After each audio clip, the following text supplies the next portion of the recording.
Un avertissement, Laura, déjà pris très au sérieux par les Américains qui retirent une partie de leur personnel.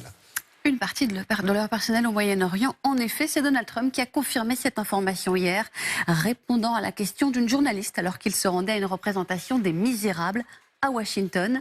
Écoutons-le. Parce que le personnel américain a été déplacé hors du Moyen-Orient à distance de frappe. Eh bien, ils sont déplacés parce que cela pourrait être un endroit dangereux. Et nous verrons ce qui se passera. Mais nous avons donné un avis de départ. Et nous verrons ce qui se passera. Ce que l'on sait, c'est que les États-Unis vont évacuer le personnel non essentiel de leur ambassade à Bagdad, ainsi que les familles du personnel militaire de plusieurs bases du Golfe. Le pays dispose de nombreuses bases militaires à proximité de l'Iran, dont la plus importante est celle d'Al Udeid, ici au Qatar, qui abrite le CENTCOM, siège du commandement central de l'armée américaine au Moyen-Orient. Alors, est-ce que l'on sait, Laura, pourquoi ces bases sont évacuées avec leur personnel ?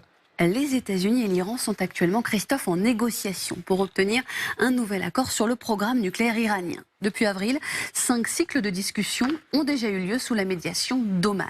Côté iranien, elles sont menées par Abbas Araghchi, le ministre des Affaires étrangères.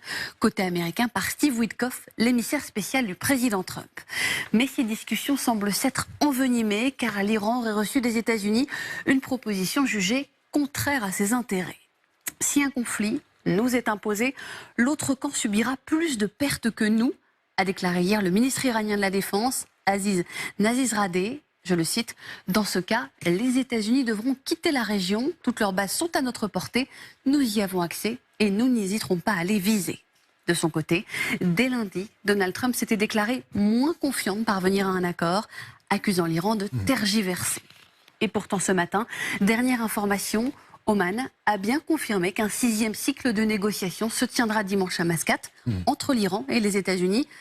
Pas de réaction des deux pays concernés pour l'instant. Merci beaucoup, Laura.